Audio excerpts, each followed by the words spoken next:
Welcome back, folks. To episode 2 of the You and Me. Oh my goodness, I'm Todd. I'm still Todd, He and is. sometimes they call me the Quad Father. And this is my side piece, baby girl. AKA Karen. Well, sometimes snack cake, sometimes chocolate drop. It's always got names. At least there's a food theme. Oh man, welcome back. We're after it again. Still just as hairy as it was last time. And I'm just a little bit nervous to get a haircut, to be honest. It's a lot of fingers and a lot of things in my face. And I'm always cold, so I got a scarf on today. But yeah, I do like the hair because it makes me feel a little bit warmer, which is good. And Babe's always just smoking. She's just looking good, so that's Well, good thank you. stuff. Thank you. Absolutely. So today's session is we just want to go a little bit of sort of you and me, and just a couple questions that we wanted to ask each other, and just to give a little bit of context. Again, as the theme here for you and me in this season one is to share our story a bit. Some our parts individuals as well as togethers, because we do get lots and lots of questions, and it's been pretty neat to be able to answer those. And at the same time, we thought, well, let's just sort of do it together. So, all that being said, Miss Karen, where are you from? How'd you get to Washington? Well, thanks for asking. You got it. Let's see. I'm from Pennsylvania and a little town called Mooresville, Pennsylvania, and it's by Reading, and that's Reading, Pennsylvania, as in the Reading Railroad. Like And it's Monopoly. spelled, yes, in Monopoly, and it's spelled like reading, Mm-hmm. like reading a book, but Mhm. it's pronounced Reading. Grew up there, and then I went to college in Virginia. So there's a little bio of me. Okay. I was commissioned in the Navy, and then served for almost 26 years. And my last duty station was here in Bremerton, and then up at Bangor, Maine, or Bangor, Washington. You also been there as well. I've been to Bangor, Maine as Exactly. well. So. Exactly. She's global. Around the world and landed here. Where was your station prior to Washington? Prior to Washington, I was stationed in Yokosuka, Japan. All right. And how long were you there? I was there for almost 3 years. And what made you pick coming here? Did you have options, or was that the only option? So the detailing process is a little bit different, but as a supply corps officer, I did have one option, and it would have been Pearl Harbor. Mm-hmm. And I was like, well, treating one island for another. Gotcha. I was like, I enjoyed Japan. It was a great, fabulous experience. I had my oldest son there with me, and then the younger son would come and visit. Great experience. Absolutely loved it. But I was ready to be on the mainland again. So. All right. Yeah. So ended up in Bremerton. Enjoyed my time here, and then decided to stay. B-Town. After meeting Todd. But we'll cover that more in depth on the next episode. In the next apps. Right on. Yeah. So, Todd. Yeah. Where are you from? I'm from here. Oh my goodness, it's such a long answer. I know, right? It's crazy. Where is here? Yeah, here is. I was born in Bremerton, Washington, and grew up down the Belfair, Allen, Grapeview, that whole Mason County, Washington, and obviously we now live in Port Orchard, Washington. But yeah, I'm born and raised, man, Pac Northwest. Nice, nice. Yeah. All right, and let's address the elephant in the room. Which is? How'd you get in the wheelchair? How to get all gamped up? I wouldn't say that. Yeah, well, you know me and sensitivity. You can say that. Yeah, you're right.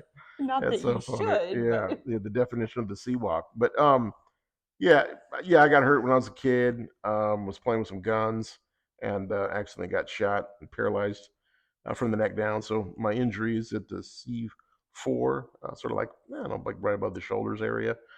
So I can move the shoulders up, feel the shoulders up. Everything else below the shoulders is unfortunately in a constant state of pain and discomfort. And as I'm getting older, it's getting more and more intense. But that's sort of how I got in the wheelchair. But because of the way I grew up, and some of you know my mom and how much my mom is my bestie, she really didn't allow too much to sit on, and so did my grandfather, who was really my dad, because my dad had died when I was like a little boy. just was, you got to get a job, you got to grow up and get it done, son, and you're not special, and you don't blame anybody but yourself. And so that was sort of some of my backstory, but that's how I got, in the chair. Something that always sort of drives me, Karen, and now I think about in being married to you now, which will be 10 years. 10 years. Yep, in a couple weeks. Got that tenny. It's just, It's our month. I know, man. This is really, really dope, and I'm glad we're doing this. But one thing that's always been pretty intense in watching you and your story of these last 10 years is sort of your drive. So like just like no BS, like what is your drive and why do you have that drive? Mm, the what? Let's Yep. see. What drives me? I um I really like helping people and sharing. I like mentoring on a personal level. I teach at a local community college at Olympic College, and I teach leadership classes there, organizational leadership. And I really want to see people get out of their comfort zone and explore who they are and understanding and becoming more self-aware and accepting, because it's through that process that you can truly thrive. Um, you have to stop running from who you are to be able to thrive. So I enjoy doing that. I enjoy just helping people to check that out. I So there like you it. go. There you go. Being Well, Go ahead. so back at you. You push really hard at life. So what drives you? Why do you push so hard? Well, before I answer that question, I just want to say, you know, the last 3 years has been quite wild in our story, both as individuals as well as a couple. And it's obviously as the spouse who has the disability, I need my footprint is massive, at consumption and take, and care and nurses and medical supplies. So the last 3 years has been pretty wild. And one of the things that's been interesting, being married to a professional, being married to a professor, we have a lot of dialogue on ethics, work, leadership, our attitude, our Yeah. perspective. And one thing that Karen is, well, she always is teaching, but one thing that I love about Karen and how you do you, babe, is the my convenience is not the mission, right? And I remember she said that to me a couple years ago. We were on a walk because I was, being all boohooing about the pandy and stuff, Mm-hmm. and she sure threw that out to me when I asked her what my grade would be, in the pandemic. You remember in a class, what would my grade be in the pandemic? And she's like, easy, like a C minus. And it was like, what? I'm like, I'm a quadriplegic. I've been in the pandemic for 20 blood. And then she's like, no, no, no, bro. You got a little bit. Your script is a little bit flipped. You're thinking more about yourself than the others. And I just thought that was really impressive and amazing. So Yeah. I don't know. I just feel like saying that as you were asking me questions. And then none of this is scripted, by the way. This is all just sort of real and what's coming out. But what drives me? Well, before you, Oh, go ahead. I want to Yeah, touch on that because sweet. Let's you do it. bring up a really good point. Okay, let's We do were it. listening. We like to listen to speakers, and we were listening to someone the other night, and they brought up, our feelings aren't who we are, and it's okay to have those feelings, but don't let them identify. Don't let them become your identity. So Yeah. I think that's kind of what we were talking about with referring. The your convenience isn't the mission. We can't really let that become our identity. This is every day, right? This is every day, all day. And I love it, guys. I love it. Straight up.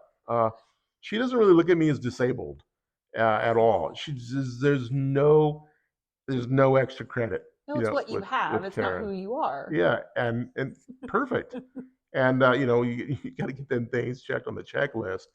And I actually really, really love that about baby. It's just works well.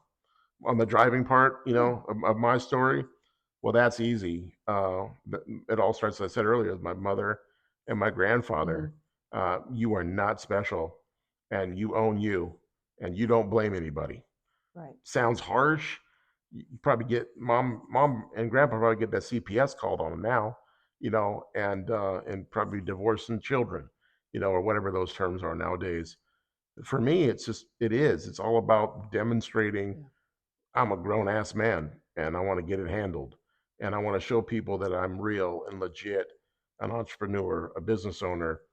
I would say that in marrying Karen, Karen has introduced this concept of grace and maybe the word balance, and those have been wonderful to really sort of develop.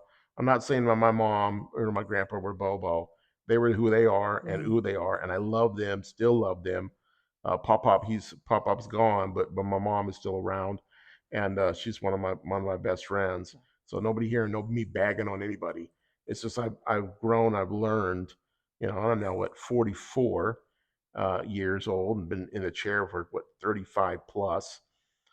And I just want to demonstrate that I want to be Todd. You know, yeah, Todd happens to be a quadriplegic, but I'm not the quadriplegic Todd, and I don't want to be identified as that. And I want to show people with that grit, you know, Yeah. and getting it done, man. You can get after it, and that's us. Yeah. And so I married sort of that, just a better version. I say that Karen is you know, we like watching. We're weirdos and science people and Marvel stuff, but we watch them, you know, the battle bots, and Karen for sure is a battle bot, and her armor is like efficiencies, you know, and professionalism and kindness, and that's how she does it, you know, and anyways. Yeah. So yeah, that's my thoughts to your question, lover. Yeah. I would say for you, it's not about just surviving, Not at all. but truly thriving Amen. and living life to its fullest. Dude, live and live well. Yeah. Yeah, and I'm all about that thrive.